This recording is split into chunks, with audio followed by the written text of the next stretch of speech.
하나님 감사를 드립니다. 오늘 이 시간 이명 집사님들과 또한 신촌 집사님들 함께 교육을 하고자 합니다. 그런 교육을 통하여서 더 알아갈 수 있도록 도와주시옵시고 더 결단하며 섬기며 헌신할 수 있도록 주의 은혜 베풀어 주시고 인도하여 주옵소서. 하나님의 부르심에 온전히 순종하며 믿음으로 응답하는 저희 모두가 되게 도와주옵소서. 감사하며 예수님의 이름으로 기도드렸나이다. 네. 작년인가 재작년부터 그 이명 집사님들과 같이 교육을 하게끔 그렇게 했어요. 왜냐하면은 딴 교회에서 이렇게 왔을 때 이 교회 분위기도 잘 모르고 또 아는 사람도 별로 없고 또 특히 이제 장로교에서 오는 경우에는 감리교는 어떻게 돌아가지 이런 부분은 전혀 이제 모르고 생소하거든요. 제일 큰 차이가 당회. 장로교에서의 당회는 감리교에서의 기획위원회예요. 그리고 이제 그 전체 모이는 걸 뭐라 그러죠? 장로교에서는 전체 모이는 거를 감리교에서는 당회라 그러거든요. 근데 이게 달라요. 명칭에 대한 이런 오해들이라든지 이런 것들이 좀 있기 때문에 그래서 좀 이런 부분들을 좀 해야 되겠다. 그래서 이명에서 오고서 이 행정 절차상 올해까지 임명을 이제 하고 올해 당회 지나면서 정식 저희 교회 이제 임원으로 들어오게 되는 거예요. 그런 분들 대상으로 이제 요 교육과 또 요번에 새로 집사님 되시는 분들 해가지고 같이 교육을 하면은 좋겠다 싶어서 그렇게 좀 하고 있습니다. 방이 너무 큰데 그러고 보니까 아니 이렇게 없을 것 같으면 찬송하러 이렇게 없을 것 같으면 장소를 여기서 안 했을 텐데.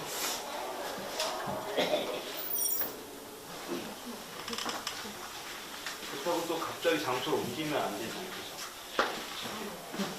그래서 어쨌든 그렇게 지금 교육을 하게 되었고요. 제가 진행은 이 자료 집사과정 1강 그 페이지 8쪽입니다. 8쪽. 집사과정에서 이제 검정 보면 신약하고 구약하고 감리교의 역사하고 집사의 직무 요렇게 배우게 됩니다. 그래서 아주 개론적인 이야기들을 좀 배우게 된다 이렇게 생각하시면 되겠습니다. 마이크 있었는데 예, 들리시죠? 예. 자, 신약 성경 신약 개요역 대해서 배웁니다. 8페이지입니다. 성경에 대해서 성경은 제일 먼저 떠오르는 것은 하나님의 말씀이다. 성경은 하나님의 말씀이다. 이게 제일 중요한 거예요. 왜냐하면 하나님의 말씀이 아니고 의미가 없거든요. 그렇지 않겠습니까?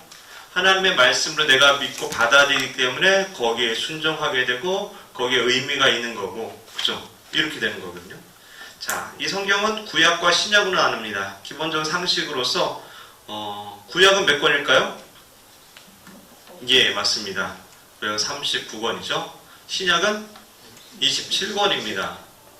외울 수 있는 쉬운 방법은 그죠? 3927이죠. 3927. 39는 구약이고 27은 신약이고 합해서 더하면 66권 이렇게 되는 거죠.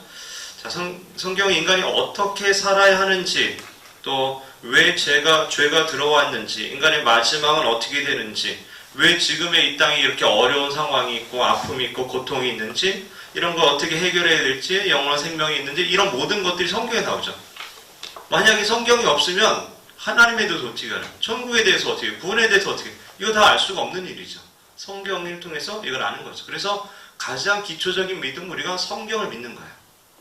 그렇죠? 자, 밑에 2번 성경은 어떤 책인가? 기독교 영전으로 하나님의 말씀이 기록된 책이다. 우리는 눈으로 하나님을 볼 수 없기 때문에 그분이 어떤 분인지 알지 못하고 비록 하나님의 음성을 듣지 못하기 때문에 그분이 무엇을 요구하는지 잘 모른다. 그래서 성경을 통해서 하나님이 이런 분이구나. 하나님이 이런 걸 원하시는구나. 이걸 알아요. 그래서 성경을 읽을 때 어떤 자세로 읽어야 되냐? 하나님이 어떤 분이지? 이런 자세. 하나님 정말 신실하시고 약속을 지키시는 분이구나. 하나님 나를 사랑하시는 분이구나. 이런 어떤 관점을 가지고 성경을 봐야 되는 거죠. 또 하나의 관점은 하나님 뭘 원하시지? 하나님 뭘 기뻐하시지? 그럼 내가 이렇게 살아야 되겠구나. 이렇게 순종해야 되겠구나. 그런 관점을 가지고서 우리가 성경을 봐야 된다는 거죠. 9쪽입니다. 하나님 언제나 당신이 어떤 존재이며 당신의 뜻이 무엇인지 사람에게 나타내기를 원하시고 그 나타낸 것이 바로 성경이다. 성경은 하나님의 감동으로 쓰여졌다. 하나님이 사람들을 감동시켜서 그래서 쓰게 됐다. 이런 거죠. 그래서 성경은 사람의 말이 아니라 하나님의 말씀을 기록한 책이기 때문에 권위가 있고 생명의 말씀을 담고 있기 때문에 수많은 사람들에게 영감을 줄 뿐만 아니라 바른 길로 인도하고 영생을 갖도록 만들어준다라는 거죠. 그래서 성경은 조금 읽어볼까요? 시작. 하나님이 어떤 분인지 가르쳐준다. 예수 그리스도가 어떤 분인지 가르쳐준다.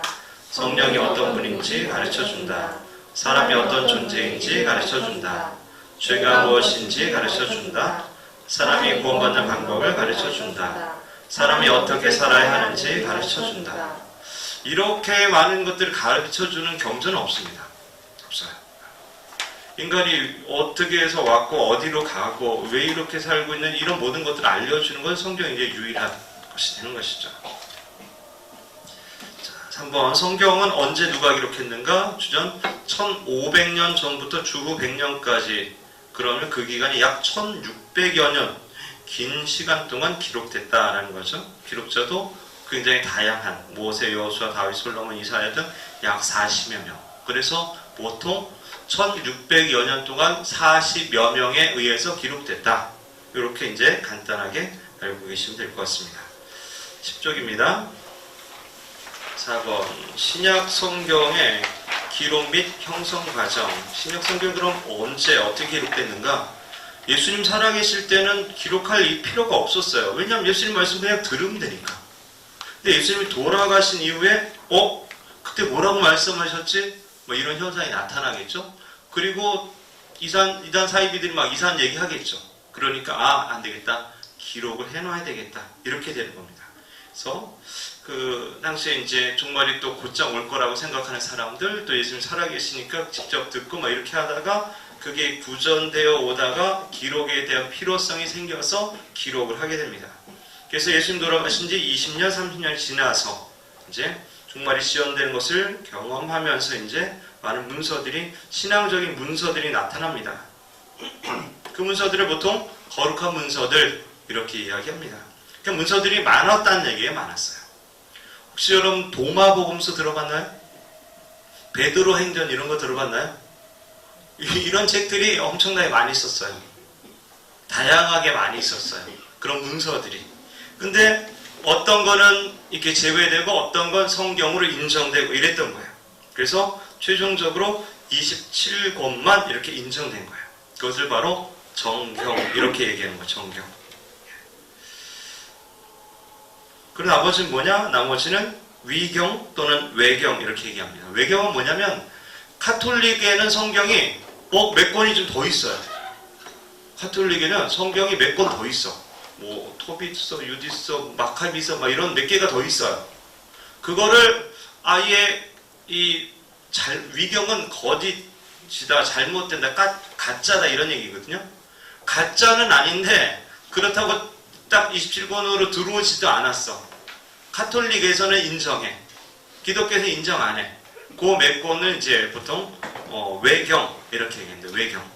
그리고 그 나머지들은 위경, 다 가짜다. 근데 가짜도 이제 그 당시에 문서들이기 때문에 이제 고고학자들은 이제 연구의 목적으로 그것도 이제 보기도 합니다. 자, 그래서 이 27권이 언제 결정됐냐? 최종적으로 397년. 예수님이 그저 한 30살에 돌아가셨으면 주 30년, 40년 이때쯤 돌아가셨다 그러면은 그 이후로 막 350년 막 지나가지고 결정된 거예요. 그 사이 동안에 물론 로마에 이제 박해가 있어서 숨어 지냈죠. 그러면서 그 문서들이 여기저기 돌아다니면서 여러 사람들한테 읽혔죠. 읽히다 보니까 이상 문서들이 있고 잘못된 거 안 되겠다, 정해야 되겠다 해서 기독교가 공인된 게 313년이거든요. 그리고 그 이후에 이제 국교로 되어지거든요.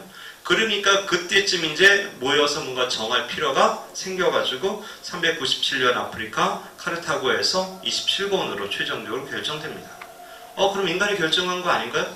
이것도 하나님께 기도하면서 하나님 주신 영감으로 결정했다. 그래서 그것을 우리가 받아들이는 거죠. 그래서 그것을 곧 성경의 권위, 교회의 권위 이렇게 이제 얘기합니다. 5번 신약 성경의 구성과 내용. 신약 성경은 새로운 약속이다. 구약은 옛날 약속이다. 이런 뜻입니다. 신약은 예수 그리스도에 관한 기록, 즉 하나님의 아들이 이 세상에 오시고 이 세상에 어떤 일을 하셨는지, 또 그의 제자들이 어떤 일을 했는지, 이런 기록이죠. 11쪽입니다. 모두 같은 시대에 기록된 것도 아니고 오랜 세월 하나둘씩 모아서 기록됐습니다. 구약도 그렇습니다. 오랜 세월 한 번에 짠 만들자 이런 게 아니라 여러 문서들이 차근차근 이렇게 기록되어 있다가 막 이렇게 통용되다가, 그래서 이제 최종적으로 결정된 거죠. 자, 복음서 딱 하면 네 개 기억나시죠? 뭐 있죠? 마태, 마가, 누가, 요한. 이거 시험 문제 나옵니다. 마태, 마가, 누가, 요한. 그죠? 너무 이게 시험 문제가 어렵진 않고 굉장히 상식적인 수준에서 나오기 때문에 다 맞출 수 있습니다. 마태, 마가, 누가, 요한, 이게 복음서라고 얘기합니다. 특히 예수님의 행적이에요. 복음서는 다. 그 다음에 복음서 다음에 나오는 게 뭐예요? 사도행전이죠. 그죠? 사도들, 예수님의 제자들 사도라 그러는군요. 그 사도들이 어떻게 행했는지, 그게 사도행전이에요.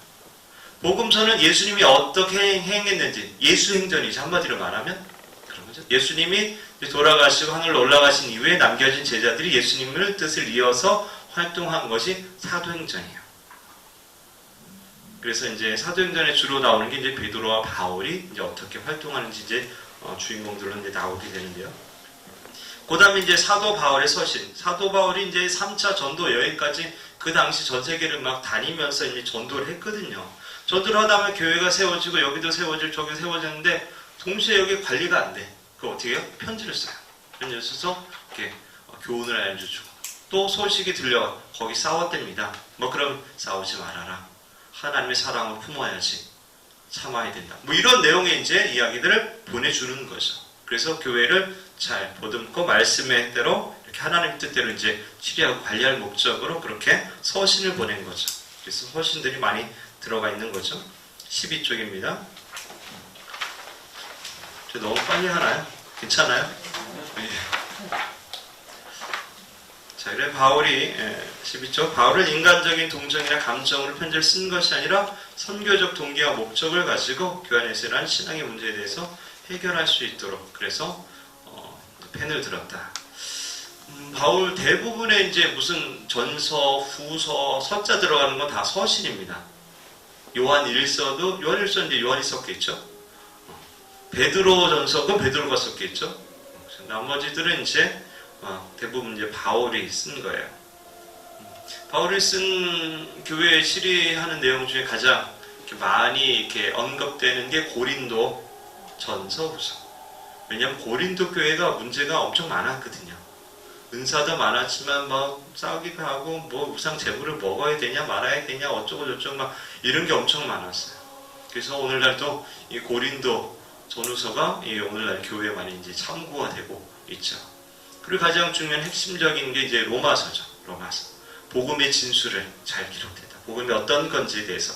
그래서 로마서를 바울이 쓴 것 중에 가장 귀중하게 여깁니다. 대부분의 신학자들과 목사님들이 이 로마서가 복음의 핵심을 너무 잘 기록했다. 이렇게 이제 이야기합니다. 자, 바울 서신을 나눈다면 옥중서신, 목회서신 이렇게 얘기하는데 옥중서신은 바울이 감옥에 갇혔을 때 쓴 거고 목회서신은 목회자들에게 쓴 거다. 이렇게 생각하면 돼요. 바울이 이제 제자를 키웠거든요. 그 제자가 누구냐? 디모데, 디도. 그죠? 그 제자들을 자기가 개척한 교회에 이렇게 심어놓고 목회를 잘 할 수 있도록 하고 또 도울 필요성이 있으니까 목회는 이렇게 해야 된다. 이렇게 어떤 지침서 형식으로 이렇게 알려주는 것이 목회서신이다. 이렇게 볼 수 있습니다. 그 다음에 히브리서. 히브리서는 히브리인들에게 쓴 거예요. 히브리인들이라고 하면은 유대인이라고 생각하시면 돼요. 근데 유대인의 대부분 바울이 쓴 것은 이방인들에게 쓴 거거든요.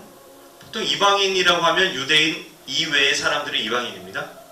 이방인들에게 쓴 건데 이 히브리서는 히브리인들에게 쓴 거예요. 그래서 구약의 내용이 굉장히 많이 나와요. 구약에 이 성경을 인용하는 게 굉장히 많이 있습니다. 왜냐면 그 구약을 알고 있는 사람한테 쓴 거죠. 한마디로 유대인들에게. 근데 이거 누가 썼는지 몰라요. 아직도 학자들이 몰라요. 근데 그냥 저는 개인적으로는 바울이 쓰지 않았나 이렇게. 저는 개인적으로 바울이 쓴 것을 누가나 뭐 다른 사람이 번역을 하지 않았을까 이렇게 생각해요.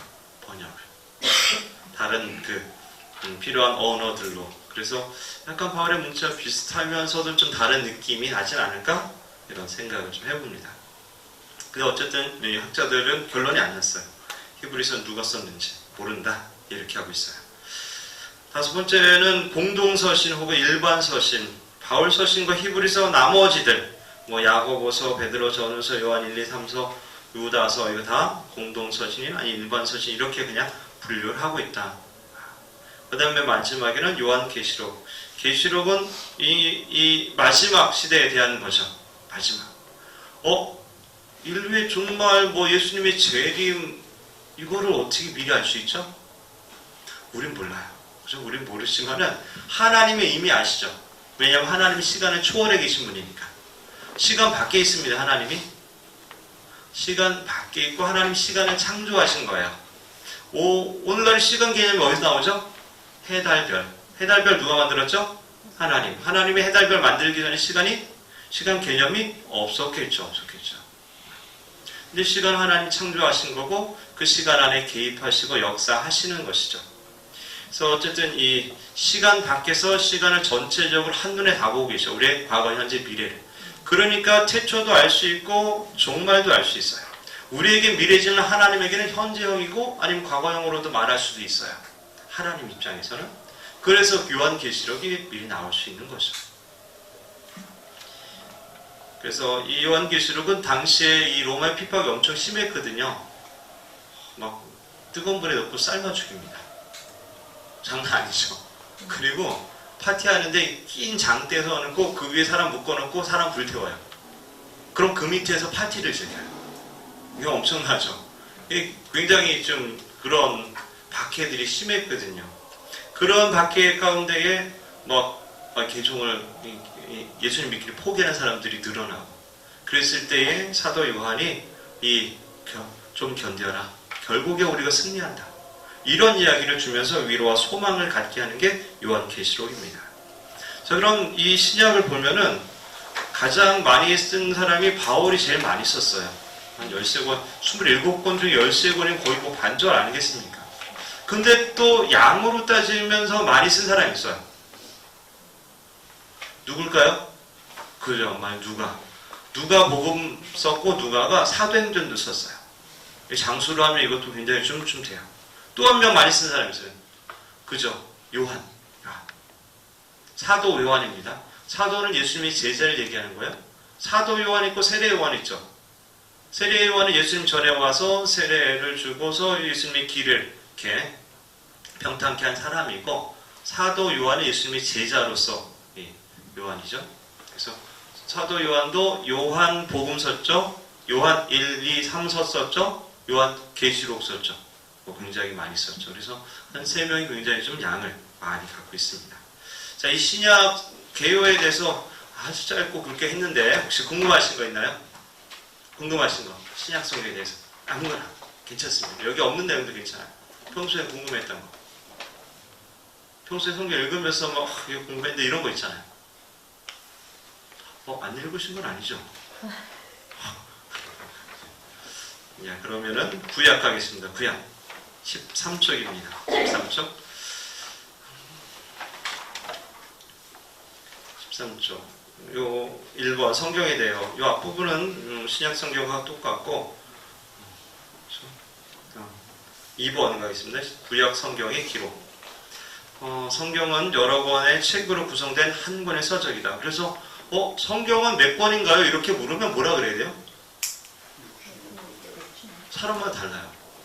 성경 한 권이잖아요. 이렇게 하는 사람도 있고, 성경은 신약, 구약 2권 아니에요? 이런 사람이 있고, 어떤 사람, 아니 66권이지 않습니까? 이렇게 얘기하는 사람도 있고 그렇습니다. 그래서 어쨌든 성경을 어떻게 보느냐에 따라 좀 달라지긴 하지만은 구약은 우리가 이제 나눠서 볼 때는 39권 이렇게 이제 되는 것이죠. 39권. 그래서 옛 언약의 책 이렇게 하고 이는 주후 50에서 150년에 헬라어로 기록된 27권의 책을 일컫는 신약, 새 언약의 14쪽 메뉴의 책이라는 명칭에 상대되는 용어다. 아, 신약이 나왔기 때문에 옛날 언약을 구약이라고 얘기하는구나, 이렇게 이제 생각하시면 돼요.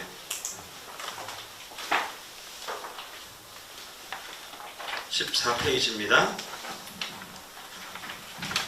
구약 성경, 옛날에는 성경을 어디 기록할 데가 없었어요. 성경이 모든 사람이 갖고 있지도 않았어요. 마틴 루터 종교개혁 이전에는 개개인이 성경책이 없었어요. 제사장들 그 레벨, 그러니까 그 당시에 이제 뭐 주교나 뭐 이런 높은 위치에 있는 사람들이나 신부나 이런 사람들만 가지고 있거나 아니면 가서 볼 수 있거나 뭐 이 정도였지 갖고 있질 않았어요. 허락되지도 않았고. 구약 시대는 그게 더 어려웠겠죠. 더 어려웠겠죠. 기록된 성경책이 그죠. 뭐 있을까 말까 그 정도겠죠. 대부분의 이제 파피루스 있죠. 여러분 왕골 아세요? 왕골? 파피루스, 왕골. 돗자리 짜는 하여튼 그 비슷하게 생겼어요. 그거를 이제 진 이겨가지고 이렇게 펼쳐가지고 말려가지고 종이처럼 만들고 거기다가 이제 글씨를 쓰죠. 이집트 가면 그거 그죠. 책갈피 사오잖아요. 그죠. 그거 파피루스. 거기다가 이제 성경을 썼고 좀 돈 좀 있다 싶으면은 양피지, 양가죽을 얇게 해가 펼쳐가지고 거기다 쓰죠. 그럼 이제 양가죽 오래 가죠. 오랫동안 이제 보존할 수 있고, 그리고 둘둘 말았어요. 둘둘. 그래서 두루마리죠. 그거 헷갈려요. 두루마리, 두루마기, 두루미 같은 두루마리, 그죠? 두루마리 화장실. 이렇게 둘둘둘 말아서 그렇게 이제 보관을 했었습니다.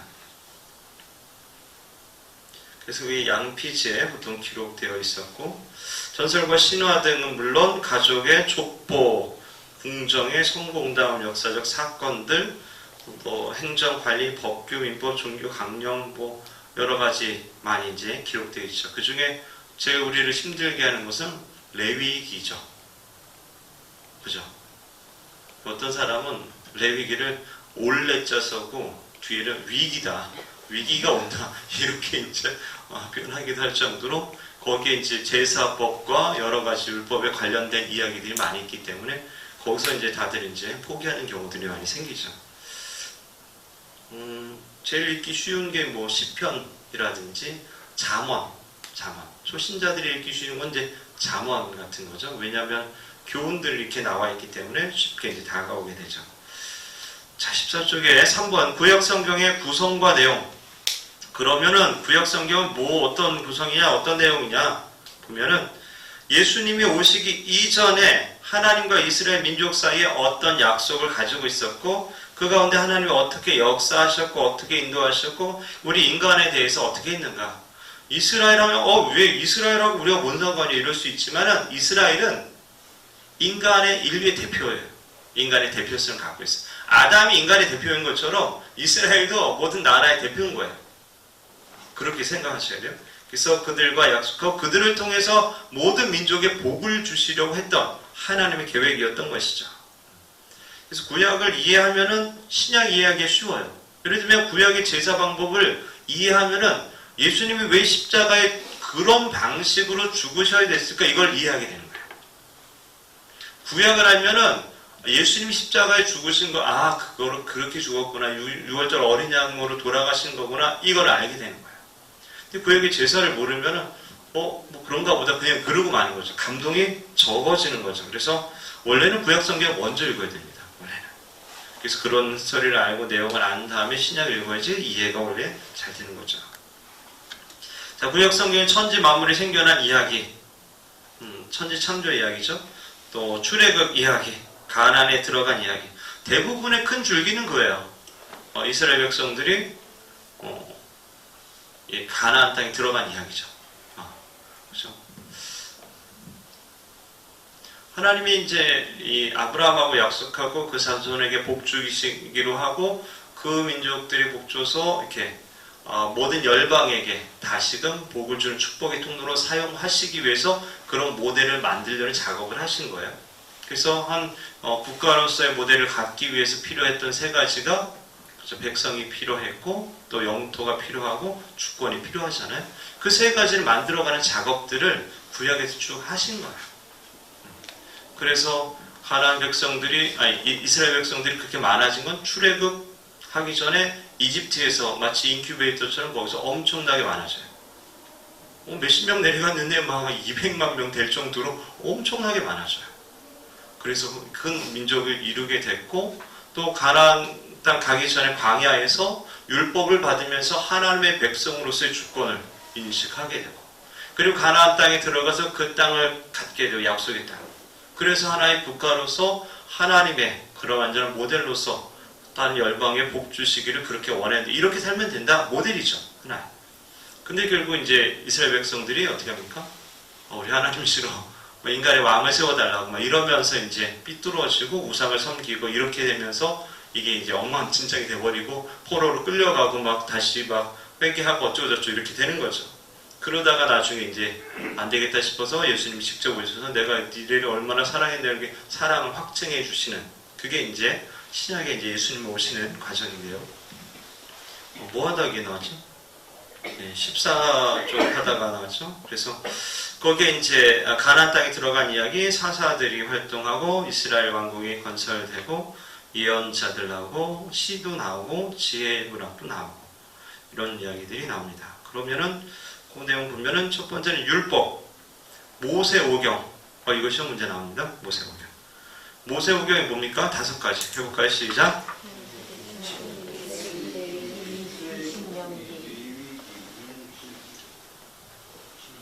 예, 창출 레민신, 그죠? 창출 레민신 이거를 모세오경, 토라 뭐 이렇게 얘기합니다. 여기서 이제 천지창조, 인간 죄악의 기원, 아브람 족장들의 이야기, 뭐 출애굽 이야기, 광야 이야기 이렇게 쭉 나오게 되죠. 15쪽입니다. 그 다음에 예언서. 예언서는 역사서, 보통 역사서라고 말하는 게 더 맞는 것 같아요. 역사적인 흐름에 따라 기록들을 해 주었기 때문에. 그래서 여호수아가 이제 가나안 땅에 들어가기 전에 이 리더십을 이양받고서 가나안을 정복해 나가죠.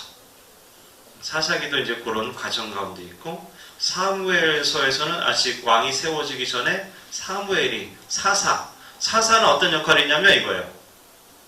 왕도 아니고 그렇다고 이 종교 지도자 제사장도 아니고 그 사이에 있어요. 둘 역할을 다 했어요. 정치적 종교적 지도자 역할을 다 한 사람이 사사예요. 근데 나중에 이게 분리되는 거죠. 분리되면서 이제 아예 제사장 계열의 종교적 역할만 하고 왕은 따로 정치적 역할로 세우고 그게 이제 갈라지는 거죠. 사무엘 이후에 갈라지고 제일 첫 왕이 사울 왕이 되는 거죠.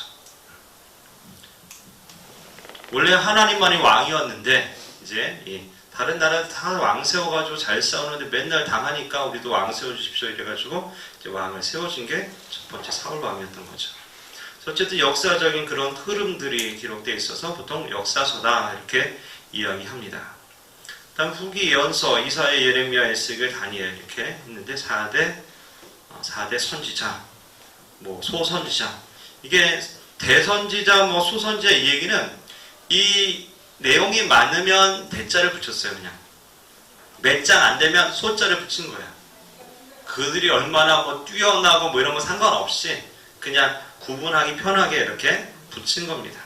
근데 이건 알으셔야 돼. 예언사라고 하고 예언자라고 해서 미래를 때려 맞추나 보다 이렇게 생각하시면 안 돼요.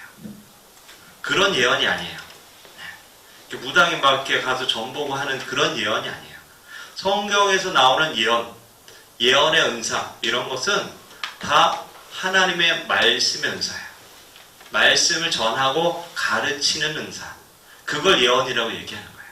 예언이 다른 게 아니에요. 근데 구약의 예언자들은 미래를 또 얘기하던데요? 그죠? 왜 그런지 아세요? 하나님이 그 얘기를 알려주니까. 하나님이 미래 얘기를 알려주니까 그 얘기를 전하는 거예요. 그렇게 하나님의 말씀을 받아서 전하는 자를 예언자라고 얘기하는 거예요. 미래를 때려 맞추는 자가 아니라. 그래서 대부분의 예언자들은 뭘 하냐? 너 잘못했어. 이런 얘기를 하죠. 죄를 지적하는 역할을 하죠. 너 이렇게 하지 않으면 이렇게 망할 거야. 이렇게 얘기도 하기도 하고요. 그래서 여러분들 그 어디 딴 데 가서 막 이렇게 미래에 대해서 뭘 알아보겠다고 이런 시도를 절대 하지 않는 게 좋습니다. 그것은 이 기독교 안에서 바람직하지 않은 거죠. 3번 성문서. 성문서는 지혜서 뭐 이렇게 해도 얘기합니다. 시편, 잠언, 전도서 아니면 또 시가서 이렇게 얘기도 하죠. 그래서 시편, 잠언, 전도서, 욥기, 에스더, 룻기야 이렇게 많이 분류했는데 대부분 뭐 여기서는 솔로몬이 역할을 많이 하죠. 솔로몬이. 근데 솔로몬이 천국에 갔을까요? 왜냐면 솔로몬이 이 죄를 많이 져가지고 이 남북이 분열되고 막 이 뭐 각종 우상들이 막 들어왔는데 어떻게 생각하세요? 가봐야 안다. 이거죠. 우리가 알 수가 없어요. 천국에 가봐야 알아요. 그 천국 가면 놀라는 거 세 가지 있죠. 첫 번째 뭐야? 내가 천국 왔네? 이거 놀란다는 거죠. 두 번째 뭐예요? 쟤도 천국 왔네? 그죠, 쟤도. 저 사람이 천국 왔다고? 이거 놀란다는 거죠. 세 번째 놀라는 게 뭐예요? 그죠. 우리 목사님 어디 갔지? 막 이런 거죠. 우리 장로님 어디 갔지? 이런 거 이제 놀란다 그러죠. 예. 왜 그 얘기 했죠, 제가 지금? 솔로몬 얘기하고 있어. 자, 솔로몬이 이 성문서, 시가서를 많이 썼는데 뭘 썼냐면은 잠언, 그죠? 전도서, 또 아가서 이렇게 쓰죠. 잠언은 지혜에 대한 이야기고 전도서는 인간인으로서 어떤 이 허무 플러스 허무하지 않은 삶을 살기 위해서 어떻게 해야 되는가? 하나님이 경외하는 것이 사람의 본분이구나. 이걸 이제 깨닫는 거죠. 인간을 만족시킬 수 있는 것은 오직 하나님밖에 없구나. 왜냐하면 이것저것 다 해봤는데 만족이 안 되는 거야. 사람을 만족시킬 수가 없는 거야. 다 가져보고 해보고 싶은 거 다 해봤대. 그 전도에 그런 얘기 나옵니다. 자기가 이것도 해보고 저것도 해보고 하다못해 술도 먹어보고 뭐 다 해봤대. 근데 만족이 없대. 그러면서 맨 끝에 하는 것이 하나님만이 만족시킬 수 있다. 이제 이렇게 결론을 내게 되죠. 아가서는 이제 사랑 이야기 이렇게 이제 되죠. 그리고 시편에서는 시편이 몇 편까지 있는지 아세요? 150편까지죠. 150편. 엄청 많죠. 근데 짧은 것들이 많기 때문에 괜찮아요. 근데 잘못 걸리면 큰일 나요. 119편을 걸리면 이제 거기가 몇 절이었죠? 127절인가? 그 하여튼 절수가 엄청 많아요. 근데 시편의 대부분 누가 썼냐? 다윗이 썼습니다. 150편 중에 73편인가 70편 이상을 다윗이 썼어요. 엄청나게 많이 썼죠. 다윗이 그래서 굉장히 뛰어난 사람이에요. 싸움도 잘하잖아요. 그죠? 양도 잘 치잖아요. 악기도 만들고 연주도 잘하잖아요. 시도 쓰잖아요. 그죠? 이 사람이 또 생긴 것도 괜찮은 것 같아요. 그러니까 이 사람이 못하는 게 없어 보니까 다윗이. 거기에다 하나님까지 잘 믿고 하나님 마음에 합당한 사람이에요. 최고죠.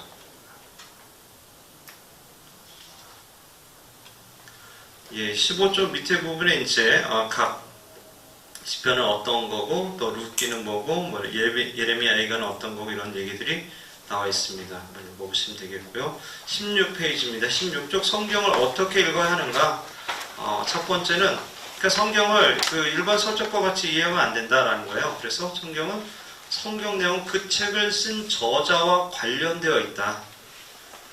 그죠? 왜냐하면 하나님이 그 사람을 감동시켜가지고 성경을 쓰게 했거든요. 만약 이런 거예요. 어떤 학자 출신이 쓴 글하고 저기 어부 출신이 쓴 글하고는 이게 같을 수 없는 거죠. 그죠? 문체가 달라요, 문체가. 그러니까 바울이 쓴 거는 굉장히 바울은 가말리알 문화생이라고 그러니까 오늘날의 서울대가 최고라면 서울대생이야. 최고의 학문을 했어요, 바울은. 엘리트 출신이야. 로마 시민권도 있어. 그러니까 그의 문체는 뭐 이렇게 뭐라고 이제 비판을 할 수 없을 정도 최고 문체인 거예요. 근데 또 베드로가 쓴 건 어땠을까요? 베드로 전서는 그래도 하나님이 베드로의 수제자라서 이게 하나 쓰게 해주신 것 같아요. 쓰게. 그래도 이제 그런데 어쨌든 좀 다른 거죠. 마태가 쓴 거하고 세리 마태가 쓴 관점하고 의사였던 누가가 쓴 거하고 좀 같을 수가 없죠. 관점이 다른 거예요. 그래서 그런 내용들을 좀 이렇게 이해하면서 성경을 봐야 된다는 거예요. 당시 종교 사회의 사상적 배경을 해석하고 종교적 경험과 확신이 반영되어 있다. 사실의 경험들이 반영될 수밖에 없는 거죠. 누가 보면 내 사도 바울을 따라다니면서 동역했으니까 그 본 거 기록하니까 좀 더 리얼하게 쓸 수 있겠죠. 시선이 예리하니까 또 예리하게 쓸 수 있겠죠. 네, 그러는 거죠. 자, 두 번째로 성경의 언어는 그 언어를 사용할 당시의 언어로 이해해야 된다. 그 당시의 언어하고 지금 언어하고 조금 다를 수 있다는 거죠. 그 문장의 뜻과 이런 것들이. 당시 이사야가 들은 말씀은 히브리 말로 들렸을 것이고 세례요한과 예수님이 들은 말은 아람 말로 들렸을 것이다. 신약 여러분 그 성경이 원어적으로 보면은 구약은 히브리어로 쓰여 있습니다. 성경의 몇 부분만 아람어가 좀 들어 있어요. 근데 히브리어하고 아람어는 비슷하게 생기긴 했어요. 근데 아람어가 좀 더 복잡한 것 같아요. 다 비슷하게 막 꼬불꼬불하게 이상하게. 근데 참 재밌는 거는 다 우리 이렇게 쓰잖아요. 근데 그거 이렇게 씁니다. 거꾸로 방향이 이쪽이에요. 이쪽이 뭐죠? 오른쪽에서 왼쪽으로 써요. 오른쪽에서 왼쪽. 근데 참 읽는 것도 이렇게 오른쪽에서 왼쪽으로. 예, 이렇게 읽어가는 거죠. 이렇게 쭉쭉쭉 이렇게 읽죠. 우리 옛날 성경은 이렇게 돼 있었죠. 이렇게 그죠? 마치 약간 그런 느낌이 좀 있더라고요. 저기도 그래요. 이슬람어, 아랍어도 이렇게 써요. 이렇게 거꾸로 써요. 그것도 막 너무 꼬불꼬불 거려가지고 하나도 모르겠더라고. 하나도 읽어보려고 해도 이게 어떤 시도도 참 어렵더라고요. 근데 히브리어는 이 모음이 없어요. 모음이 없어요. 예를 들면 이런 거예요. 이응, 비읍, 지읒. 어떻게 뭐라고 읽어요? 이응, 비읍, 지읒. 읽어보세요. 네? 아바자 나왔어요 또. 이응, 비읍, 지읒. 아니 던져보세요 그냥. 대부분은 이제 아버지라고 읽을 거예요. 아버지. 그거를 구전으로 이렇게 아는 거예요. 구전에서. 이렇게 나올 때 이렇게 읽어야 된다. 이렇게 하는 거예요. 그러니까 근데 후대에서 나중에는 이거를 구전만으로 너무 어려운 거 그래서 모음을 만들었어요. 그래서 점을 찍어요. 위에 하나 찍으면 어떻게 읽고 옆에 두 개 찍으면 어떻게 읽고 밑에 점 몇 개 찍으면 어떻게 읽고 그래서 모음을 만들어서 그렇게 이제 이어져 내려오게 됐어요. 그러니까 옛날에 원래 성경이 모음이 없는 거 읽으려니까 얼마나 어려웠겠어요. 그러니까 약간 좀 그죠? 제대로 모를 때는 좀 오해하는 이런 경우들이 있었겠죠. 어쨌든 히브리어로 쓰여 있고 그리고 신약 성경은 뭘로 쓰여 있어요? 신약 성경은 헬라어로 쓰여 있어요. 헬라어는 다른 말로 하면 그리스어예요. 그리스어로 쓰여 있어요. 헬라 그 왕 누구죠? 헬라 그 통일한 그 왕. 예. 하여튼 예. 마게도냐 출신 하여튼 그 헬라를 다 통일해서 다 이 헬라 문화를 전파하잖아요. 그 지중해 그쪽에 다 그 언어를 통일시키고 막 해가지고 그게 속도로 이제 퍼져가고 막 이러죠. 그래서 신약 성경이 헬라어로 쓰여서 쫙 퍼질 수가 있었어요. 오히려. 신기하죠.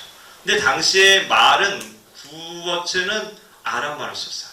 말은 아람말로 썼어요. 엘리 라마 사박다니. 예수님 십자가에 달려 하신 그 말이 그게 아람어예요. 근데 성경은 다 헬라어로 쓰였어요. 놀랍죠.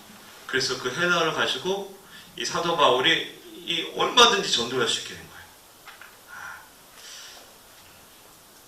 뭐 얘기해다 이게 나죠? 그 언어를 사용할 당시의 언어를 이해해야 된다. 예를 들면 모든 물건을 서로 통용하고 자기 재물을 조금이라도 자기 것으로 하는 이가 하나도 없더라. 우와, 이거 어떻게 돼요? 요즘 이렇게 살아야 돼요? 요즘 집 팔고 땅 팔아가지고 같이 공동체 생활을 할 수 있겠어요? 이게 이단 사이비가 그렇게 하잖아. 이단 사이비가. 그죠? 이거 굉장히 위험하죠. 근데 초대교회 이렇게 아름다운 모습으로 왜 우리는 본받지 않고 이단은 본받을까요? 왜? 이거 잘 생각하셔야 돼요.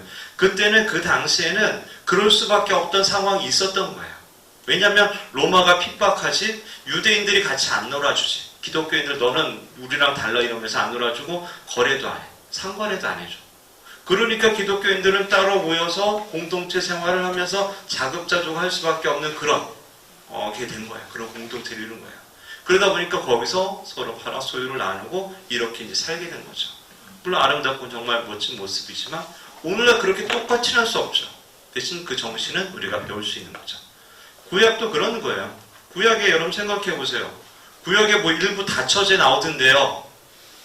우리 따라 해야 됩니까? 그거 어떻게 해야 돼요?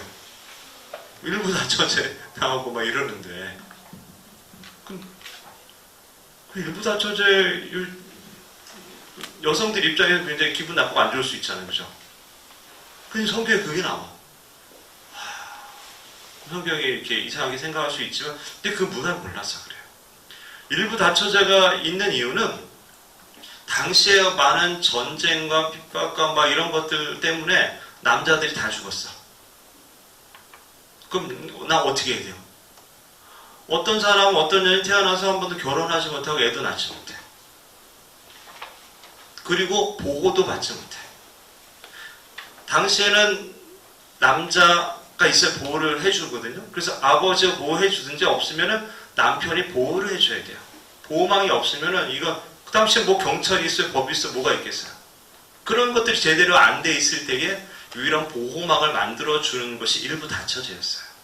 결혼도 할 수 있게끔 해주고.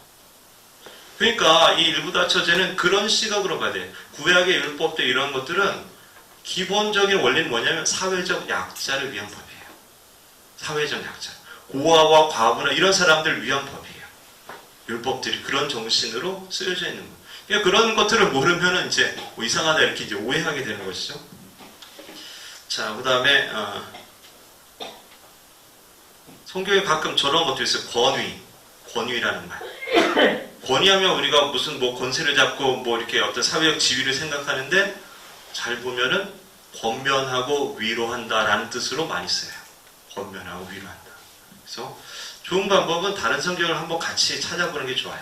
아니면 영어 성경이라도 찾아보면 뜻이 더 명확해지게 되죠. 17쪽입니다. 3번 성경 해석에는 임의적 전제 개념을 적용해서는 안 된다. 읽는 사람이 자기 어떤 이념이나 사상을 미리 준비해 놓고서 그걸 짜맞추려고 하면 안 된다. 오히려 그것에서 끄집어내려고 해야 돼. 이 뜻이 무엇인지 알아가려고 발견하려고 노력해야지 내가 먼저 이걸 가지고서 그거를 갖다 맞추려고 하면 안 된다. 네 번째, 성경 각권이 어떤 삶의 정황에서 어떤 동기와 목적으로 기록된 것인지 알아야 된다. 예를 들면 복음서는 마치 예수님의 전기와 같이 쓰여져 있지만 절대 그렇지 않습니다. 다 복음서마다 각자 관점이 다 달라요. 예를 들면 마태는 유대인들을 위해서 썼거든요. 그래서 예수님 어떻게 표현하냐면 왕으로 오신 예수님. 왜냐하면 유대인들은 메시아를 구하고 있었거든요. 메시아를 왕으로 오시는 분을 바라고 있었거든요. 그러니까 마태는 예수님이 왕으로 오셨다. 이렇게 이제 하는 거예요. 마가는 어떻게 하냐면 섬기러 오셨다. 인자는 일단 섬기러 오셨다. 종으로 오신 예수님 표현이에요. 종으로 오신. 전혀 다르죠. 관점이. 똑같은 거 같지만 내용 똑같은 거 같지만 관점이 달라. 누가는 어떻게 표현하는지 아세요? 인간으로 오신 예수님. 그래서 다른 이방인들에 대해서도 같이 관심을 갖고 이래요. 인간, 사람의 아들로 오신 예수님에 대해서 표현하고. 요한은 하나님의 아들로 오신 예수님을 표현해요. 그래서 굉장히 성령에 대한 이야기, 영적인 이야기들이 굉장히 많이 담겨져 있어요. 그렇죠? 그리고 앞에 세 개는 비슷한 내용이지만 요한복음은 좀 달라요. 왜냐하면 요한복음이 제일 늦게 쓰여졌어요. 앞에 게 다 쓰여지고 앞에 내용들을 다 알고 나서 요한이 썼기 때문에 겹치는 내용을 과감하게 빼고서 안 겹치는 내용들 위주로 많이 더 넣은 거죠. 그래서 요한복음은 앞에 세 개하고 조금 다른 내용들이 더 많이 들어가 있는 것이죠. 자, 17쪽 맨 밑에 5번 성경을 바르게 이해하기 위해서는 가장 중요한 일은 성경을 읽는 독자 자신이 말씀 속으로 들어와서 대화를 나누는 것이다. 이거 별표해 놓으세요. 성경 읽을 때 주님 왜 그랬어요? 거기 등장인물한테 내가 이 사람이었으면 어땠을까? 이렇게 읽어보세요. 이렇게 내가 그 사람이었으면 과연 이렇게 했을까? 과연 어떤 마음이었을까? 예수님을 모른다고 베드로가 3번이나 부인했을 때에 그 마음은 어땠고 그 마지막에 이 세 번째 부인하고 닭이 울었을 때 예수님이 나를 딱 쳐다봤을 때 그 눈빛을 봤을 때 예수님의 마음은 어땠을까? 이제 쉬는 시간이 다 왔군요. 이제. 예, 그렇게 이제 그런 마음을 가지고 읽으시면 좋을 것 같아요. 자, 여기까지 질문하실 거 있나요? 구약 끝났어요. 예. 궁금하신 거? 괜찮습니다. 예, 이제 두 과목 남았습니다. 감리교회 역사 보겠습니다. 19쪽입니다. 감리교회는 18세기 영국에서 일어났습니다. 18세기 영국에서 누구에 의해서 했냐 하면 보통 우리가 웨슬리, 존 웨슬리, 이거 시험 문제 나옵니다. 존 웨슬리입니다. 존 웨슬리를 다른 말로 하면은 요한 웨슬레 이렇게 얘기하기도 해요. 같은 사람입니다. 다른 사람이 아니라 영어식으로 해서는 이제 존 웨슬리 이렇게 하고, 근데 영국식에서는 이제 요한 웨슬레 이렇게 이제 하는 것 같아요. 그래서 같은 사람이다라는 걸 알면 되겠고요. 그리고 18세기에 이제 감리교회 운동, 원래는 이 웨슬리하고 뭐 그 아버지가 다 이제 그 영국 성공회 목회자였어요. 성공회, 영국 성공회, 국교회 이렇게 얘기하죠. 그래서 그 세계사 보면은 그 당시에 이제 그 다 중세 카톨릭이 다 잡고 있는 거잖아요. 그죠? 카톨릭이 다 잡고 왕 세워질 때 막 이렇게 인정해주고 막, 그죠? 그래야지 이제 그 왕이 되기도 하고 막 나라마다 이제 그런 식이었잖아요. 카톨릭이 다 잡고. 근데 영국은 이제 반항하죠. 영국은 이제 아니야. 난 교황 너하고 이제 네 말 안 들을 거야. 막 이런 거죠. 왜냐하면 그 당시 왕이 이제 막 재혼을 하고 막 이러는 막 이렇게 이혼을 하고 재혼을 하는데 이 교황이 인정을 안 해주는 거야. 그래서 이제 거기 하면 이제 그때로 하면 뭐가 안 되니까 자기 뜻대로 안 되니까 아예 이제 거기하고 이제 관계를 끊고 독자적인 노선으로 가는 거죠. 그래서 카톨릭은 안 하고 여기서 이제 영국은 성공회로, 국교회나 같은 겁니다. 국교회나 성공회나 그걸로 이제 갑니다. 이 모양 어떻게 되냐면은 겉 모양은 카톨릭이에요. 성공회 겉 모양은 막 옷 입고 막 향 들고 들어가고 막 이렇게 해가지고 막 카톨릭 느낌이 나요. 근데 교리적으로는 개신교예요. 교리적으로는 그 내용적으로는 개신교예요. 그래서 좀 독특한 게 있어요. 그래서 오늘날 성공회를 개신교 측으로 이렇게 같이 모이고 또 에큐메니컬 운동할 때는 성공회 같이 모여요. 신기하죠. 저는 한번 이제 가봤는데 부활절 연합 모임인가 한번 가봤는데 양고기를 이렇게 맛있게 구워주더라고요. 그래서 좀 맛있게 먹어봤던 이제 기억이 있는데, 그건 이제 굉장히 좀 특이하더라고요. 교황 있는 주교들이 입는 그런 옷들을 입고 이제 예배를 하는 그 자체가 참 신기했어요. 모이게 되었죠? 예.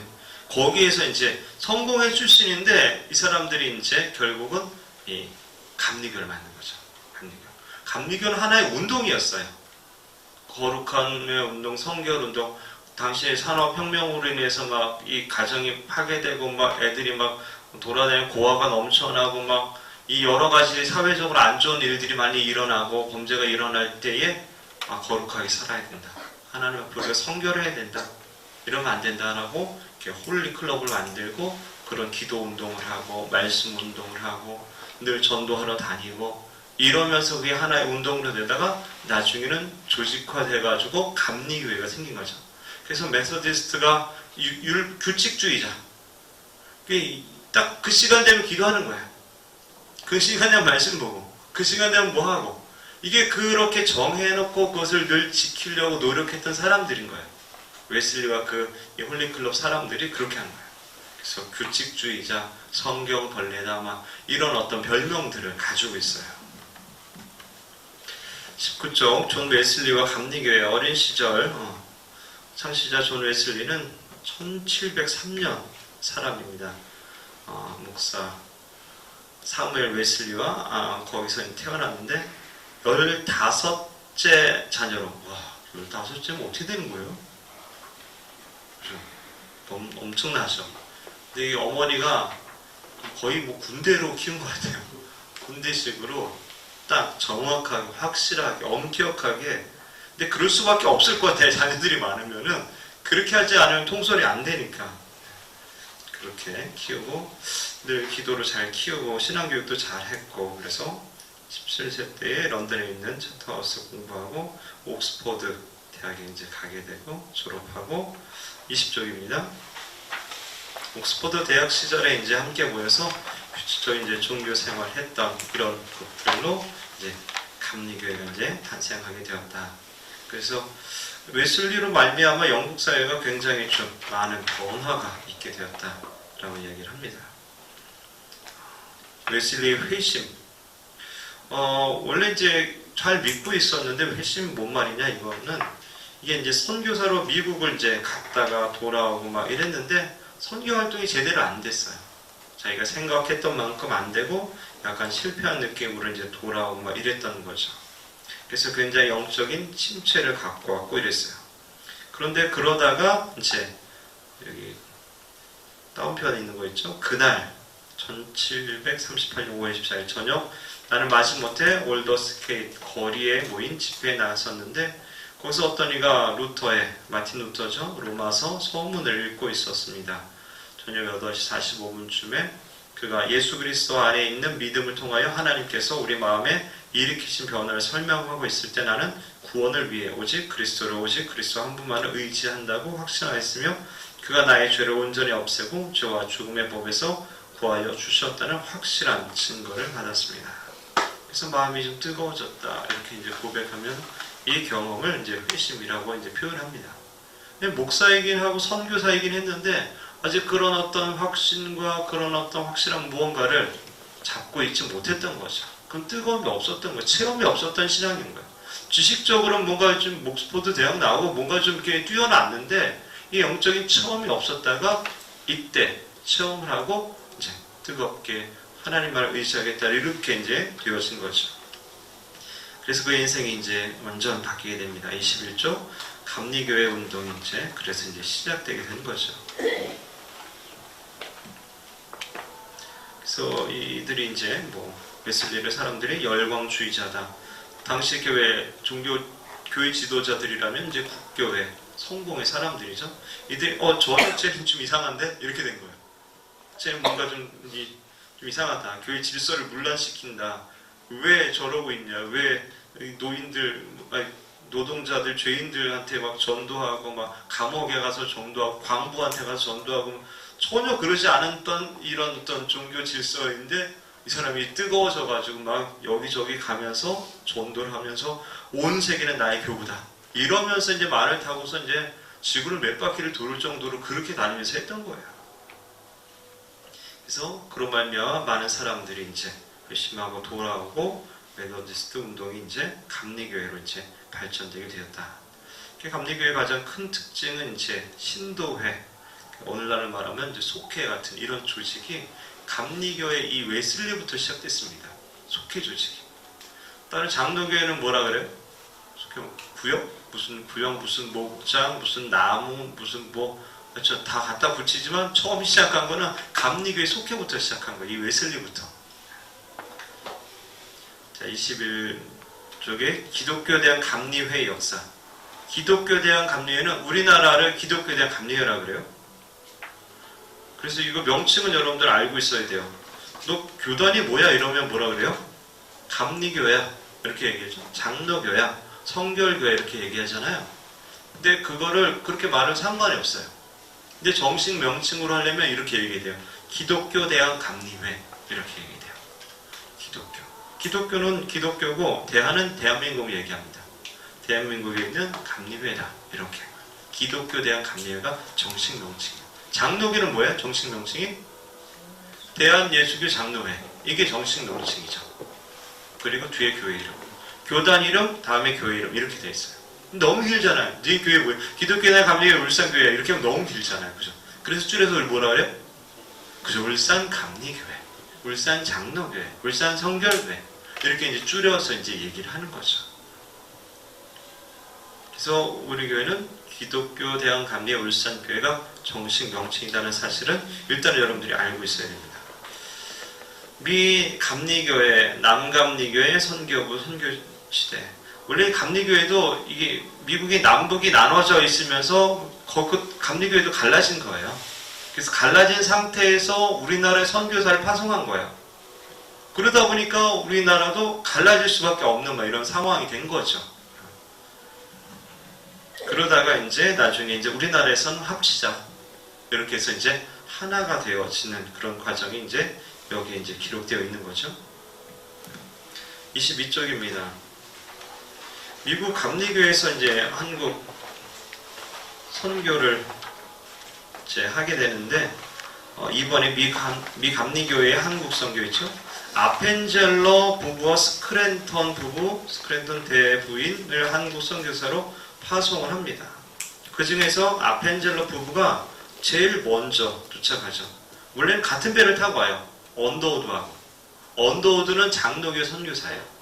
그리고 감리교 선교사는 아펜젤러 부부 결혼해서 같이 왔어요. 그게 언제 오냐? 1885년 4월 5일. 이게 시험 문제 나옵니다. 1885년 4월 5일 부활주일에 어떻게 딱 맞춰가지고 이제 오게 됐어요. 그래서 와서 뭐 하냐? 병원을 짓고 학교를 짓고 이렇게 바로 교회 짓지 않고요. 그래서 당시에 배재학당, 이화학당, 시병원 이런 거 다 감리교회에서 만든 거예요. 오늘날도 감리교회에서 개통의 학교들이 굉장히 많아요. 감리교 계통의 학교가. 또 감리교 계통의 어떤 사회복지관이라든지 병원이라든지 이런 것들이 많아요. 그러니까 감리교는 교리의 특성상 그런 활동들 많이 해요.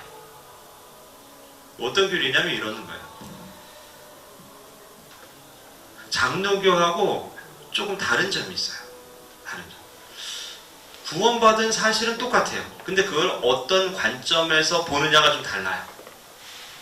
똑같은데 우리가 구원받은 거잖아요. 근데 이 구원받은 사실에 대해서 하나님 입장에서 보는 게 장로교예요. 인간 입장에서 보는 게 감리교예요. 똑같은 사실인데.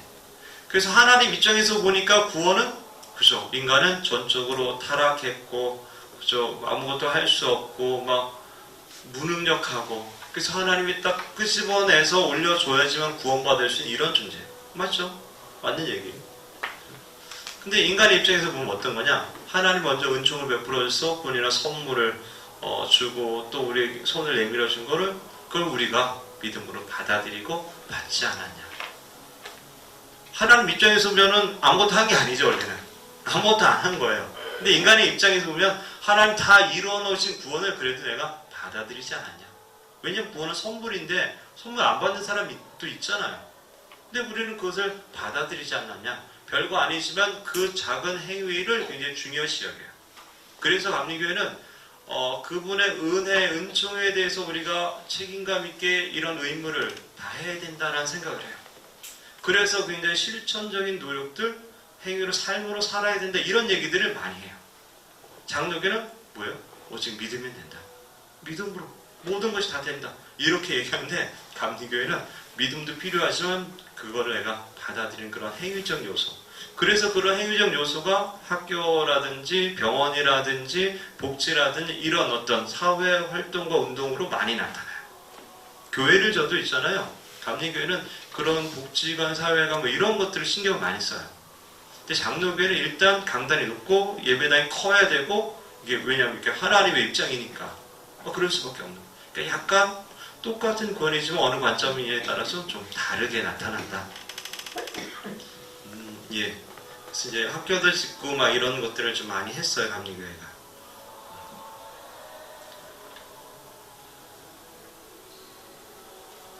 그 다음에, 예. 여기 읽어보시면 윤치호 얘기도 나오고 이렇게 그런 그 당시에 독립운동가들이라든지 또 유명했던 분들이 감리교 출신이 굉장히 많다 이런 얘기들도 많이 있습니다. 23쪽입니다. 23쪽 여기도 그런 얘기죠. 그래서 배재, 배화, 한영, 호수던, 구세병원 태화 복지관 뭐 이런 것들을 지으면서 감리교 운동을 많이 했다. 그리고 4번 부흥운동과 민족운동. 감리교의 우리나라의 가장 큰 부흥운동을 어디라고 합니까? 그죠? 평양 대부흥. 그죠? 평양 대부흥 들어보셨죠? 평양 대부흥. 1907년. 그죠? 1907년, 2007년이고 뭐 100주년 해가지고 막 이렇게 막 다시 오라 그날이여 막 이렇게 찬양도 부르면서 막 그랬었죠. 근데 그것이 있게 된 어떤 시작점, 시발점이 된 것이 바로 원산에서 로버트 하디의 이 부흥운동이었다라는 얘기를 하는 겁니다. 이건 뭐 오늘날 다 인정하는 그런 이야기고, 이 하디가 이제 이 외국인 선교사로서 한국인들 굉장히 무시하고 하대한 거죠. 그러다가 부흥제피를 하면서 자기가 이제 회개를 했어요. 내가 이랬다. 너희들한테 이랬다. 무시했다. 공개적으로 죄를 고백했어요. 그걸 통해서 들은 많은 사람들 중에 또 다른 사람이 나와서 제가 저 사람 돈을 훔쳤습니다. 뭐 제가 무슨 잘못했습니다. 회개운동이 일어난 거예요. 그러면서 엄청난 성령의 역사가 나타나가지고 막 뜨겁게 기도하고 막 며칠 동안 막 그런 것들이 이어지고, 그 부흥운동이 이제 원산으로 점점점 확대되면서 나중에 이제 1907년 이제 평양까지 이제 이어가서 그때 이제 뻥 터진 거죠. 23쪽 밑에 쪽 보면 이제 민족운동, 3.1운동 뭐 나오죠. 그래서 이렇게 민족 33일에도 많이 하고 있다. 넘겨서 24쪽입니다. 나중에 이제 이 남북이 갈라져서 이제 선교사를 파송했던 상황에서 이제 우리나라에서 이제 합치자 해서 24쪽에 보면 남북 감리교회의 합동, 그래서 합치게 됩니다. 하나로, 우리나라에서는 하나로. 그래서 초대 총리사는 양주삼 목사 이렇게 하고, 예. 그 다음에 이번 일제 말기 교회 순환.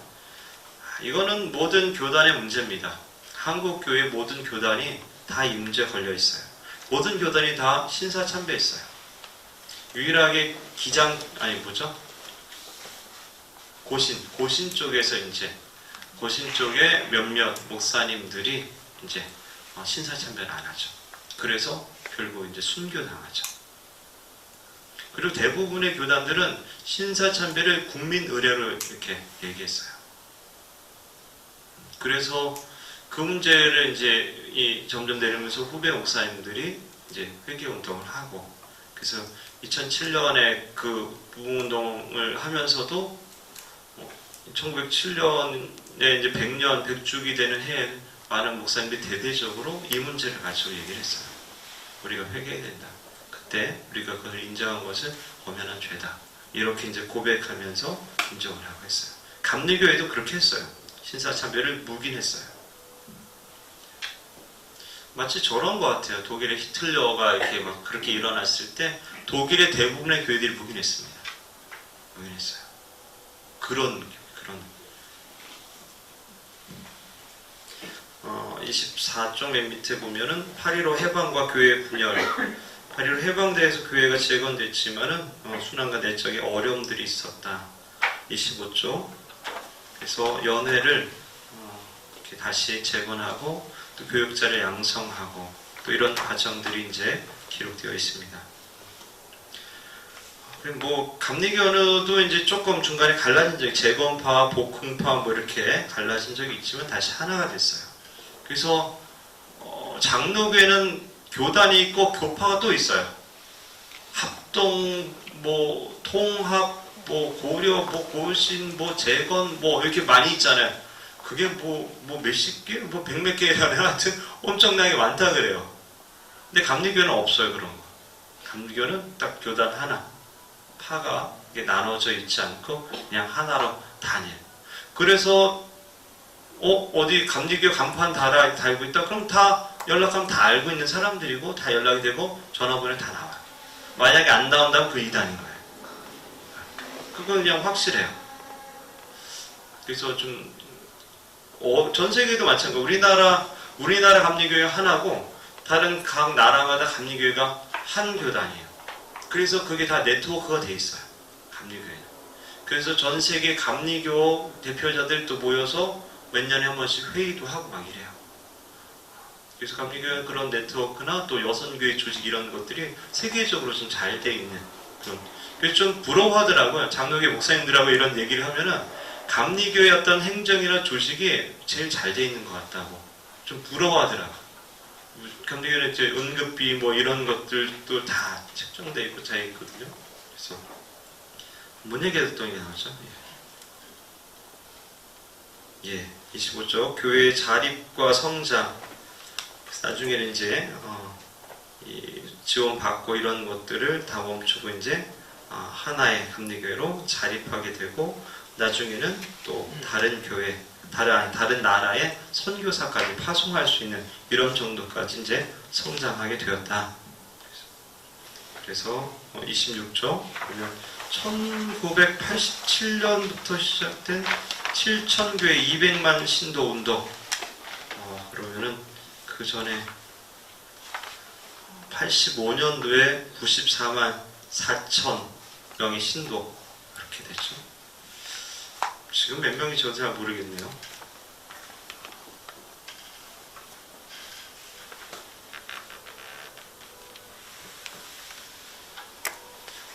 요것만 좀 얘기해 볼게요. 맨 밑에 줄 보시면은 웨슬리 복음주의 신앙 노선과 성경 전통 체험 이성 토착 문화. 감리교회의 가장 큰 특징 중에 하나가 이거거든요. 성경을 중심으로 한다. 성경이 기준이다. 그리고 성경 플러스 전통도 저희들 중시한다. 위에서 내려왔던 그런 전통들을 받아들여요. 장로교회는 칼빈 같은 사람들이 이 체계를 굉장히 잘 잡아놨거든요. 근데 웨슬리는 그런 거 없어요. 왠지 아세요? 그냥 칼빈이 잡아놓은 걸 받아들여요. 그러니까 따로 할 필요가 없어요. 왜냐하면 칼빈이 벌써 200년 전에 그렇죠, 종교개혁을 그 당시에 벌써 해놨거든요. 웨슬리는 18세기 사람이고, 그죠? 거기 16세기 뭐 이때쯤이니까 벌써 다 이게 이 개신교의 체계를 잡아놨는데 굳이 그런 걸 만들지 않았어요. 그래서 그냥 받아들여요. 그래서 전통도 받아들이고, 그 다음에 체험, 어떤 성령의 체험. 그래서 감리교 순복음이 이게 오순절 계통의 어떤 성령 운동을 많이 하지만은 원래 감리교가 이런 성령 운동을 하게 됩니다. 체험도 굉장히 중요시 여기는 돼요. 근데 체험만 중요시 여기는 게 아니라 이성도 굉장히 중요시 여겨. 그러니까 감리교는 약간 균형이 좀 잘 잡혔다고 할까? 그런 느낌이에요. 믿음만 강조하는 것도 아니고 믿음에 따른 행위도 강조한다는 거고 또 체험만 중요시 여기는 것이 아니라 이성도 중요시 여겨서 이성적인 바른 판단을 굉장히 또 중요시 여겨요. 그래서 저는 굉장히 좀 그런 교리나 이런 부분에 있어서는 굉장히 좀 만족스러워합니다. 감사하고요. 자, 여기까지 그냥 이렇게 쭉 훑듯이 넘어왔는데 혹시 궁금하신 거? 왜냐면 이게 너무 깊이 들어가면 저도 힘들고 여러분도 힘들어가지고 좀 이렇게 좀 넘어왔습니다.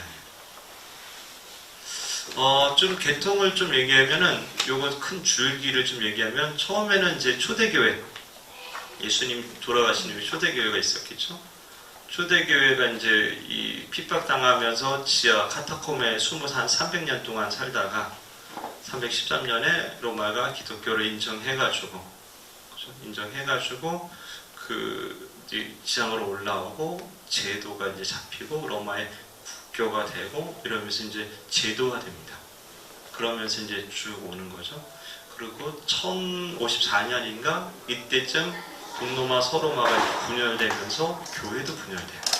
교회도 분열돼가지고 교회가 우리가 알고 있는 기존 카톨릭 있고 우리가 잘 모르는 정교회라는 게 있어요. 정교회 들어보셨나요? 정교회. 그리스 정교회. 조지아 정교회. 이 어떤 그리스 이쪽 동네 쪽으로는 이제 정교회라 그래요. 이쪽 캐톨릭이라 그래요. 근데 비슷한데 약간 어떤 교리 차이나 뭐 이권 차이로 인해서 이제 분리된 그런 느낌. 근데 우리는 이제 카톨릭만 알고 있죠. 이게 주류 세 그거고. 그래서 쭉 내려오다가 종교개혁이 1514년인가요? 그때 이제 종교교회 마틴 루터에 의해서 일어나고 거기서 이제 개신교회가 나온 거죠. 장로교회라든지 뭐 이런 어떤 개혁파 이런 교회들이 개신교회가 마틴 루터에 의해서 나온 거죠. 거기서 이제 또 뭐 세분화되면서 오늘날에 이제 많은 교회들이 나온 건데 그리고 이제 아까도 말씀드렸듯이 이 영국에서는 이 교황의 어떤 권위를 인정하지 않고 왕권이 더 강했기 때문에 성공회로 이렇게 약간의 중간 입장을 취하다가 거기에서 18세기에 이제 감리교회가 나온 거예요. 감리교회가. 그리고 감리교회하고 비슷한 형제 교단이 성결교입니다. 성결교. 성결교도 웨슬리 신학을 해요. 웨슬리 신학. 웨슬리 신학을 하는 데가 또 한 데 있어요. 구세군. 구세군도 웨슬리 신학을 합니다. 이 세 교단이 다 그래서 웨슬리 신학을 하는 교단이 생각보다 굉장히 많이 있어요. 웨슬리안들 뭐 이렇게 표현하기도 하는데 어떤 느낌이냐면 이런 느낌이에요. 성결교는 개인의 성결을 굉장히 중요시 여겨요. 개인이 내가 거룩해야 된다. 이런 거. 구세군은 이 사회를 거룩하게 만들어야 된다. 이 세상을 구원해야 된다. 사회운동 쪽에 더 많이 가 있고 그쪽은 개인에 많이 가 있고 감리교는 그 중간쯤에 있어요. 같은 이 웨슬리 그 신학을 하지만은 중간쯤에 느낌이 있어요. 이것도 중요하고 이것도 중요하고 이렇게 적절하게 균형을 잡고 있죠. 감리교회가. 자, 혹시 또 궁금하신 거 있나요? 뭐 그러면 뭐 침례교는 어디서 나왔냐고 뭐 이렇게 뭐 유도하고 막 그랬는데 침례교는 좀 침례교는 이런 특징이 있어요. 이제 유아세를 인정하잖아요. 유아세. 자기가 스스로 세례 받고 이렇게 하는 거예요. 왜냐하면 그게 어디서 왜 그랬냐면 그 중세 시대에 뭐 봉건 사회에 뭐 이렇게 여기 지주들이 있고 한 나라의 왕이 막 야 우린 카톨릭이면 다 카톨릭이고 막 거기에 막 속해 있는 모든 사람들이 다 카톨릭이어야 되고 야 우린 개신교면 다 개신교야 뭐 이렇게 되는 거죠. 근데 거기에서 이제 반항심이 생긴 거예요. 반항심. 이거 이 국가 따르고 왕 따라서 그렇지 않고 개인의 신앙이 정말 중요하다. 이렇게 해서 이제 유아세를 인정하지 않는 것은 개인의 어떤 인격으로 선택하고 결정할 수 있는 이런 것들을 이제 더 중요시 여기는 것이죠. 그래서 거기는 물에 퐁당 빠져야 돼. 세례 받을 때. 세례 다 받으셨죠? 퐁당 빠지시는 분 있나요? 그래서 교회 뭐 수영장이나 아니면 목욕탕 빌려가지고 뭐 한다는 얘기도 있는데 그래서 물에 퐁당 빠졌다 이렇게. 우리는 그냥 물만 찍어서 이렇게 하죠. 원래는 그 예수님 당시에 물 퐁당 빠지는 겁니다. 요단강물에 뒤로 누워가지고 퐁당 빠져야 돼요. 제가 그 네팔에서 한번 세례 줄 때 거기 이제 강가에서 이제 한용사님하고 같이 가서 세례를 줬는데 거기도 이렇게 퐁당 빠지더라고요.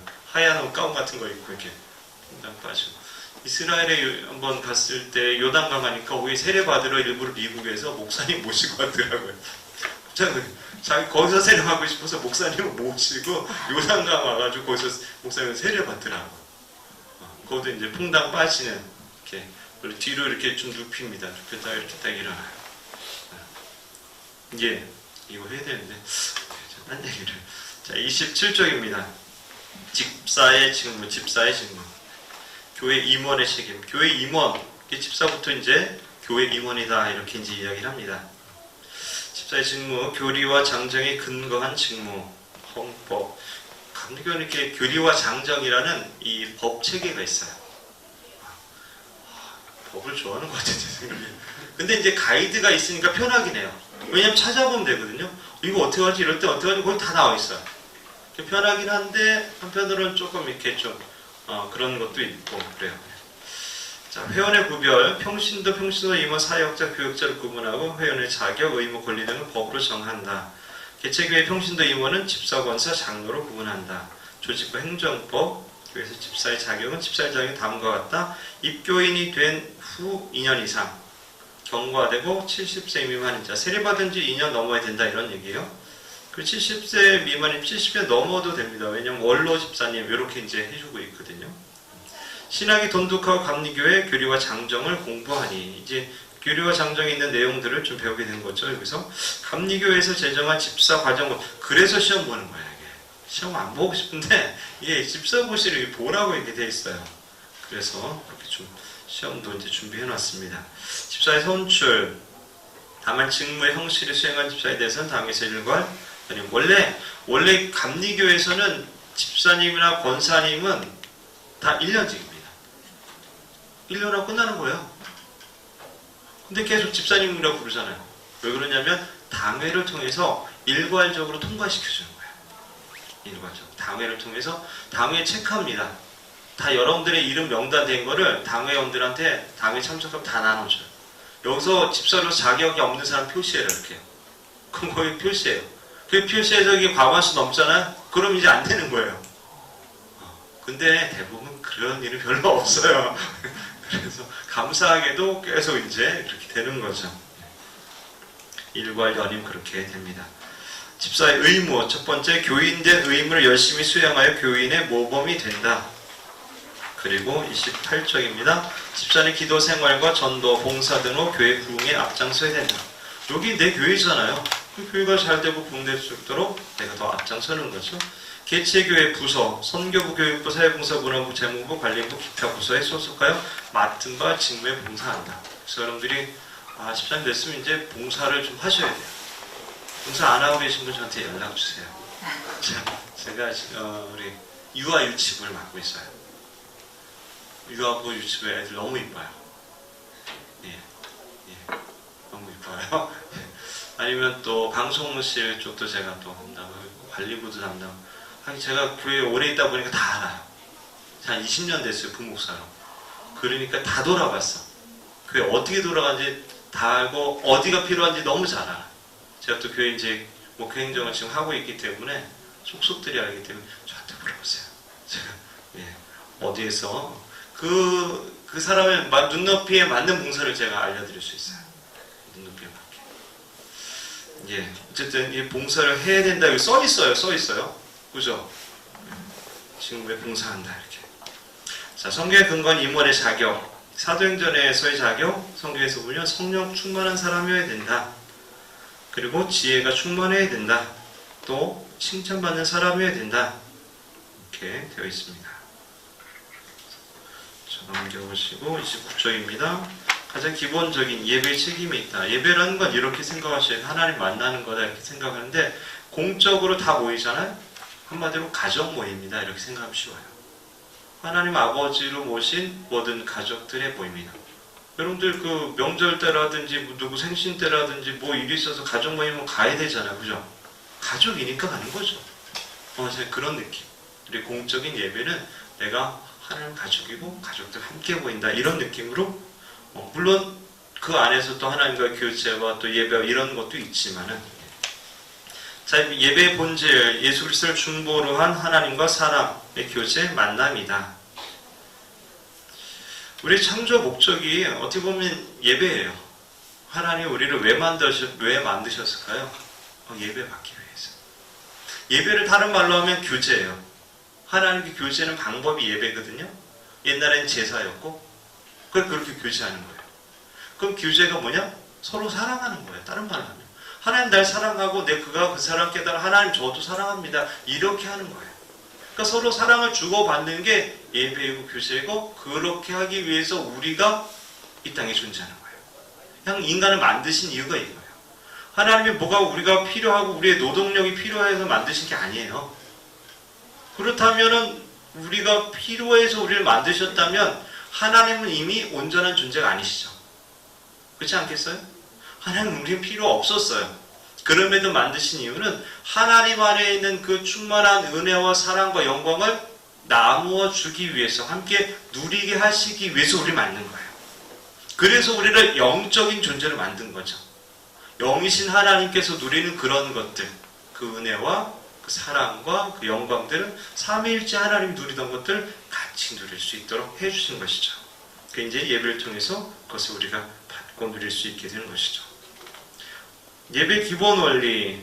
첫째, 예배는 예수 그리스도 안에 나타나는 하나님의 계시에 입각한다. 인간의 필요에 의해서가 아니라 하나님의 목적에서, 즉 하나님의 선취적인 구속 행위에서 내 구원 받았기 때문에 예배드립니다. 예배를 통해서 구원 받는 게 아니라 구원받기 위해서 예배 드리는 게 아니라 내가 구원받았기 때문에 예배하는 거예요. 이 순서 굉장히 별거 아닌 것 같지만 굉장히 중요해요. 두 번째, 모든 참된 예배는 성령의 활동에서 출발한다. 예배 안에 예배자가 넘겨보시고 성령의 능력을 통해서 그리스도와 연합하는 데 있다. 그 예배 안에 성령님이 임재하시고 그 예배 성령의 능력을 통해서 우리가 주님과 하나 되고 주님과 교제하는 그렇게 되는 것이죠. 셋째, 기독교 예배는 본질적으로 공동체적 행위다. 좀 전에 말씀드렸듯이 가족 모임과 같은 것이다. 물론 개인적인 예배도 필요합니다. 말씀 읽고 기도하고 큐티하고 이런 것들. 네 번째로, 예배는 교회가 그리스도의 몸으로서 이 세상에 존재하면서 그의 역사와 증거를 위한 유일한 적합한 준비다. 즉 하나님에 대한 효과적인 증거는 끊임없이 예배에 의존한다. 우리가 어떤 활동을 하고 어떤 전도를 하고 뭘 하더라도 예배가 늘 기본이 되어야 된다. 자, 그럼 예배의 바른 자세, 예배 전에 어떻게 되느냐? 좀 일찍 오세요. 늦지 말고 맨날 뛰어오지 말고 막. 좀 10분 전에, 5분 전에 보통 예배 드립니다. 예배 찬양이 시작해요. 그죠? 7시 예배면은 6시 55분에 찬양을 시작해요. 9시 반 예배는 9시 25분에 찬양을 시작해요. 그러니까 찬양 시작 전에 오려면 적어도 10분 전에 와서 좀 준비를 하고 있어야 되지 않겠습니까? 그죠? 그래서 전날에 무리하지 않게 좀 준비하시고, 예배 시간의 자세, 바른 자세로 나한테 뭐라고 말씀하시는 하나님이 이런 자세, 내가 저 말씀에 어떻게 반응해야 될까? 이런 자세, 그 이제 말씀을 들어야 되겠죠. 그래서 이제 성장반도 이제 목요일 성장반을 하는데 제가 숙제를 뭘 내주냐면 설교 말씀 들은 것을 잘 나눌 수 있는 걸 적어라 이래요. 그거의 가장 큰 효과는 뭐냐면 설교가 이제 들린대. 설교가 그전에는 안 들렸는데 그냥 교회 왔다가 예배드리고 그냥 갔는데 그 숙제를 내준 뒤로 설교가 들린다는 거예요. 무슨 말씀 하는지 좀 적어보세요. 굉장히 효과가 있습니다. 31쪽입니다. 예배 후의 자세. 예배 설교에서 들은 말씀들을 누구한테 같이 얘기해 주는 게 제일 좋아요. 내가 누구를 가르칠 때 내가 제일 잘 배우잖아요. 그래서 같이 얘기해 주는 거예요. 그럼 그 사람도 너 그거 들었어? 나 이거 들었는데? 이렇게 나누면은 그게 은혜가 배가 되고 더 내가 들은 것이 더 새겨지게 되죠. 감격감도 기억할 수 있게 되고요. 또 예배와 생활. 예배는 교회에서만 하는 것이 아니라 내 생활로도 하나님 기뻐 받으신 예배가 되어야 된다. 3번 예배와 교회 임원. 1번 예배의 사회를 할 경우. 우리 교회는 그래서 사회를 보는 일이 없죠. 사회 없이 그냥 쭉쭉쭉쭉 진행하죠. 근데 기도하는 경우가 가끔 생겨요, 여러분들이. 기도하는 경우 32쪽입니다. 기도하는 경우 공중 기도의 내용은 뭐 감사 찬양, 뭐 죄 고백 뭐 이런 것도 있지만 여기 보면은 5분 이내가 적당하다 했죠. 그거 고치세요. 3분으로. 3분을 하세요. 5분 길어요. 요즘에 5분 하면은 옛날 장로님이나 5분 하시죠. 요즘에는 이게 보통 남의 이야기 3분 들을 때 인내심이 이제 한계가 생기잖아요. 그래서 보통 3분 이내로 간증을 준비해라 이렇게 얘기하거든요. 그래서 기도도 3분 정도 하는 것이 제가 봤을 때는 그 이내로 하는 것이 좋습니다. 길다고 좋은 건 절대 아닙니다. 너무 길면 다 재워요. 예배를 방해해요. 그래서 적당하게 하셔야 돼요. 자, 안내위원을 하는 경우, 나중에 이제 봉사를 하게 되면 이제 안내도 하는 경우들도 있는데, 그것들은 좀 참고해 주시면 되겠고요. 안내위원으로 봉사하셔도 됩니다. 저희 교회는 평신도 사역을 하는 교회예요. 굉장히 좀 이런 교회 별로 없어요. 많이 없어요. 그래서 평신도 사역이라는 건 뭐냐면 성도들이 사역을 하지 않은 교회가 돌아가지 않는 교회예요. 목회자가 담임 목사님과 부목사 4명이 끝! 이게 다예요. 없어요. 신방전도사님, 교육전도사님 없어요. 직원도 방송실 한 명, 사무실 한 명, 관리실 한 명 끝. 근데 이렇게 돌아가게 하는 거는 다 우리 성도님들이 어딘가에서 봉사를 하고 있기 때문에 돌아가요. 청소도 우리 교회는 외주를 안 주잖아요. 다 누군가 와가지고 주중에 와서 청소를 다 하고 있는 거예요. 그죠? 식당도 외주 안 주자는 분이 여성교회가 계속 돌아오고 봉사하고 있어요. 이런 교회가 요즘 찾아보기 정말 어려워요. 그래서 성도들이 사역을 해야지만 돌아가는 교회다. 그래서 하시는 얘기 지금 하고 있는 거예요. 그래서 자, 33쪽입니다.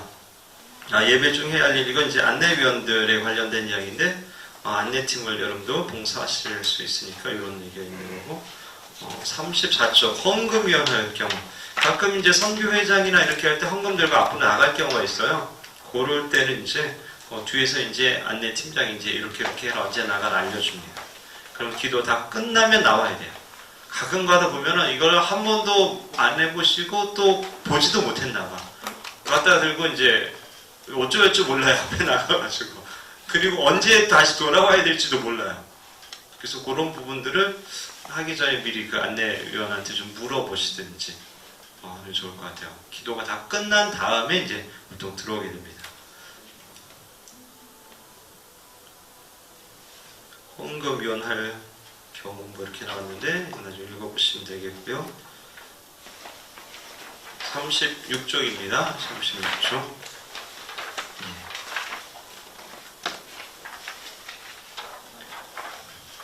전도의 책임.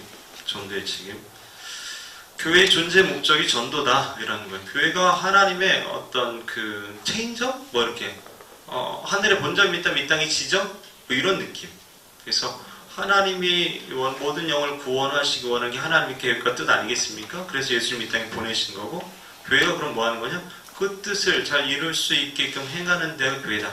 그래서 교회는 전도의 목적을 가지고 있다라는 것이죠. 37쪽입니다.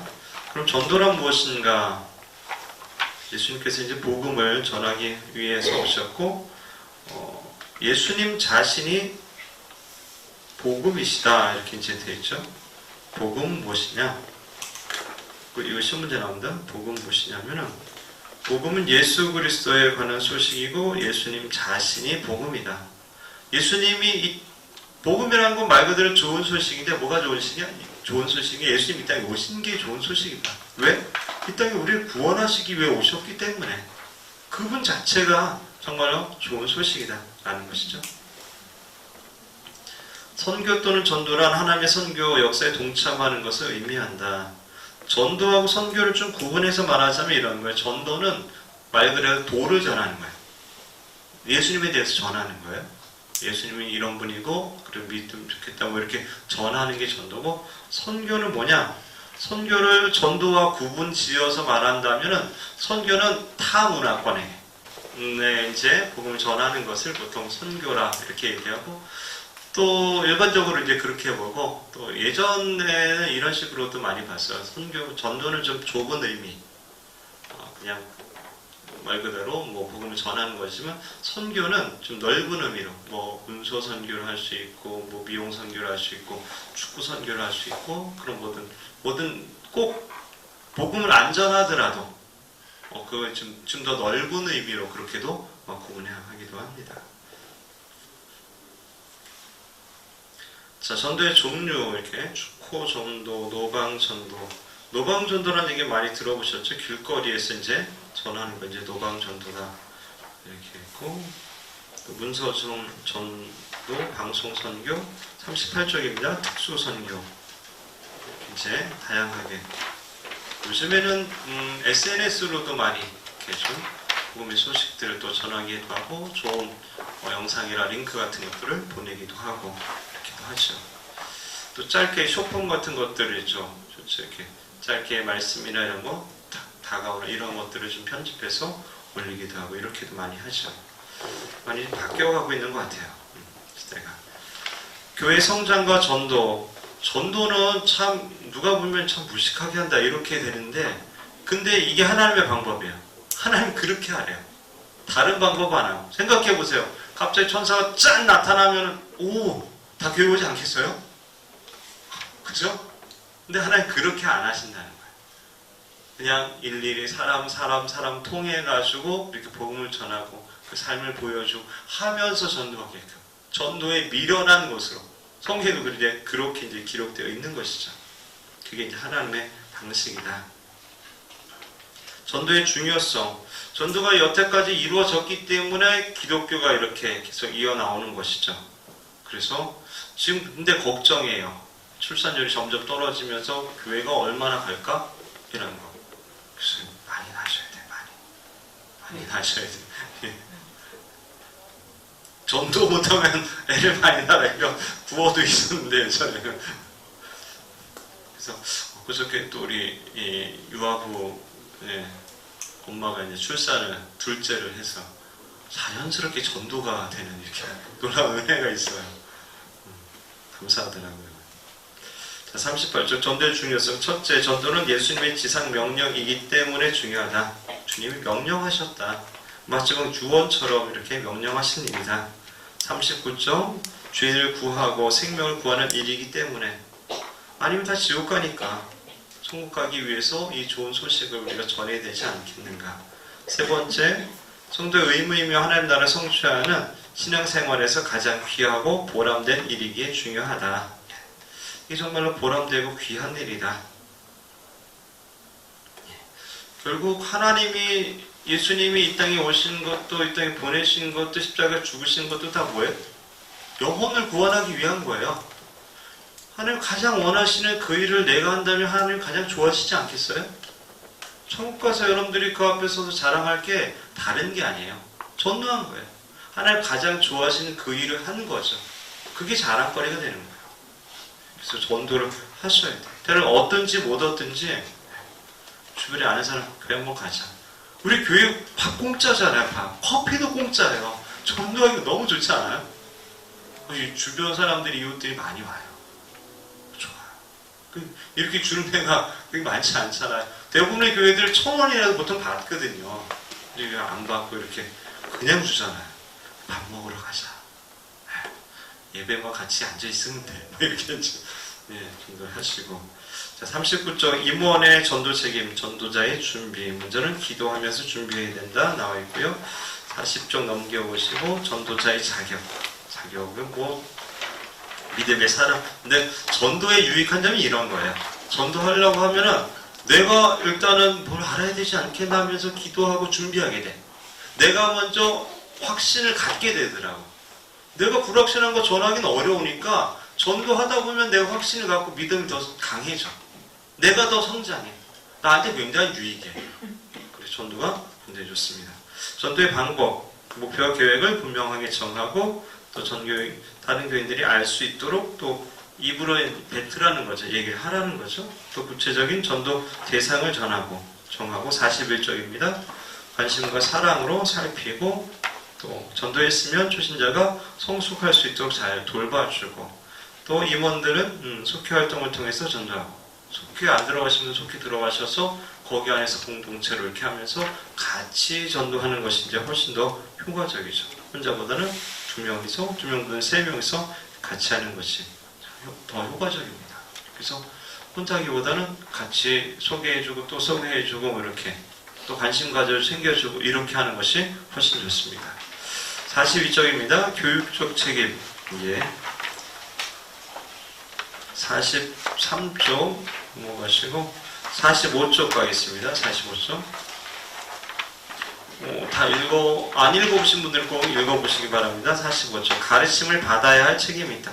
내가 뭘 좀 배워야지 가르칠 거 아니겠습니까? 그죠?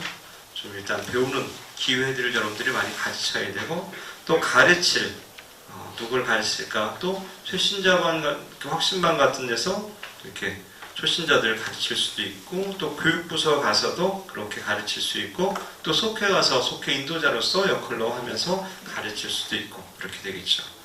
46쪽입니다. 가르치도록 돕는 책임, 교육부에서 또 도서부에서 또 이렇게 할 수 있고 학부모로서 가정에서 할 수 있고 이런 가르칠 교육의 책임이 우리에게 있다. 47쪽 봉사의 책임. 봉사는 어떻게 해야 되냐? 각각 은사를 받은 대로 하나님의 여러 가지 은혜를 맡은 선한 청지기 같이 서로 봉사하라. 여러분의 은사대로 하라는 거예요. 승질 급한 사람이 막 저희 주차 봉사하면 되겠어요? 그게 좀 위험하지 않겠습니까? 뭐 음치에 박친데 성가대 하겠다고 이러면 되겠습니까? 그게 좀 다른 사람을 괴롭게 만들 수 있잖아요. 그래서 저 은사들, 나 모르겠는데 뭔지, 그럼 다 해보시면 돼요. 성가대 좀 해보시고, 이게 영 아닌데, 그럼 이제 교사도 좀 해보시고, 또 주차 공사도 해보시고, 방송실도 해보시고, 그 은사에 맞게 하는 것이 제일 효과적이다라는 것이죠. 또 하나는 청지기 같이. 청지기 뭐냐? 맡아서 관리하는 사람 청지기라 그래.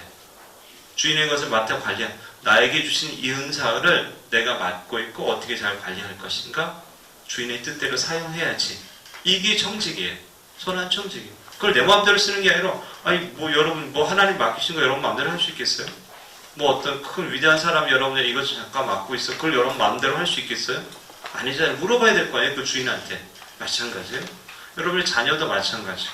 또 여러분이 가지고 있는 그런 것도 다 청지기로서의 관점을 갖고 하나님은 어떻게 할까요? 어떻게 쓸까요? 내가 어떻게 쓰임받아야 될까요? 이렇게 묻고서 그렇게 쓰임받는 그게 선한 청지기 같이 하는 거다. 자, 넘기시고 48쪽입니다. 봉사의 원리. 자발적 노예의 원리. 첫 번째는 자발적으로 내가 노예가 되는 거예요. 주님의 노예가 된다. 주님의 종이 된다. 이렇게 이제 하는 거죠. 자발적. 난 자유인이잖아요. 자유인인데 스스로를 이렇게 낮추고 주님의 종으로서 이렇게 하는 거예요. 그렇게 섬기는 그런 원리는 누가 시켜서 억지로 하는 게 아니다라는 거죠. 자원하는 마음으로 해야 된다. 두 번째는 썩는 밀알의 원리. 하나의 밀이 땅에 떨어져 죽지 아니하면 하늘 그대로 읽고 죽으면 많은 열매를 맺느냐. 그러니까 어떤 희생과 헌신이 분명히 필요합니다. 봉사하는데. 청소하는데도 힘이 필요하고 시간이 필요한 건데요. 뭘 하나 하더라도 분명히 뭐든 시간, 또 힘, 이런 것들이 이제 희생이 필요하다라는 것이죠. 근데 그걸 통해서 열매가 있다. 그렇게 해야지만 열매가 맺힌다라는 거죠. 근데 이 땅에서는 없을 수도 있어요. 안 보일 수도 있어요. 하지만 하나님은 기억하신다. 소자에게 물 한 잔 준 것도 기억하시는 분 아니겠습니까? 그렇죠. 여러분이 한 모든 봉사가 하나님 기억해 주시게 되는 것이죠. 세 번째 49쪽입니다. 자기 부정의 원리. 자기 부정. 난 아니다 이런 거예요. 난 아니다. 자기를 부정하는 거예요. 그럼 난 아니면 뭐예요? 하나님이 하신 겁니다. 나는 잘 못하면 주님이 도와주시면 제가 할 수 있습니다. 이런 거예요. 주님 능력으로 주님 힘 주시면 할 수 있습니다. 이렇게. 내가 잘나고 드러내고 이런 것이 아니라 늘 겸손한 마음으로 그렇게 하는 것이죠. 봉사의 태도는 어떻게 해야 되느냐? 한번 첫째, 맡겨진 작은 일에 충성하는 태도다. 작은 거 열심히 하다 보면 큰 것도 할 수 있게 되거든요. 둘째, 임원으로서 교회 봉사하는 자세로 오랫동안 변함없이 이렇게 좀 성실하게 쭉 하는 거. 어떤 분은 이렇게 짧게 물론 이제 은사를 찾기 위해서 그런 경우들도 있지만은